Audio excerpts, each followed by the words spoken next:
সম্মানিত মৎস্য খামারি ভাইরা, আসসালামু আলাইকুম।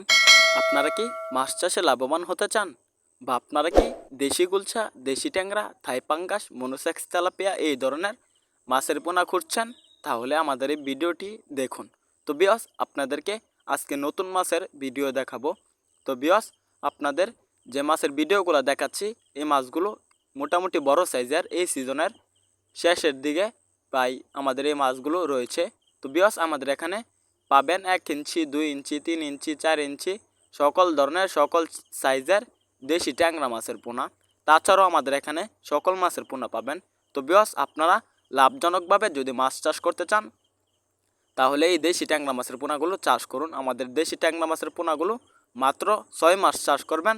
6 মাস চাষ করার পরে ফলাফল পাবেন, কারণ আমাদের মাছগুলো প্রচুর পরিমাণে বড় হয়ে থাকে। মাত্র 6 মাস চাষ করলে 8 থেকে 10 পিসে কেজি আসবে আমাদের এই দেশি ট্যাংরা মাছের পোনা। তো দেশি ট্যাংরা মাছের পোনার সাথে আপনারা মিশ্রভাবে চাষ করতে পারবেন হাঙ্গেরি জাতের কার্ফু মাছের পোনা। তো বিয়স, দেশি ট্যাংরা মাছগুলো শীত মৌসুমে চাষ করা যায়, আর হাঙ্গেরি জাতের কার্ফু মাছের পোনাগুলো মূলত শীত মৌসুমে উৎপাদন করা হয়। এগুলো ঠান্ডা মৌসুমে উৎপাদন বেশি পরিমাণে করা হয়।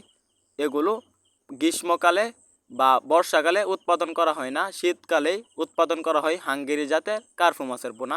তো বিয়স, আপনারা এই দুই জাতের মাছগুলো একসাথে মিশ্রভাবে চাষ করতে পারবেন। তো বিয়স, লাভজনকভাবে মাছ চাষ করতে চাইলে মাছগুলো কিভাবে চাষ করবেন সম্পূর্ণ বিষয়ে আপনাদের জানা থাকতে হবে।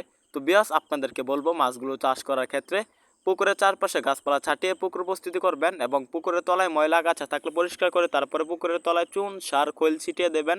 প্রতি শতকে 120 করে চাষ করবেন মিশ্রভাবে হাঙ্গেরি জাতের কার্ফু মাছের পোনা আর দেশি ট্যাংরা মাছের পোনা। আর এককভাবে চাষ করতে চাইলে 220 করে সকল মাছের পোনা চাষ করতে পারবেন। তো বিয়স, আমাদের ভিডিওটি ভালো লাগলে চ্যানেলটি সাবস্ক্রাইব করুন। অবশ্যই আমাদের এখান থেকে মাছের পোনা ক্রয় করুন। ধন্যবাদ।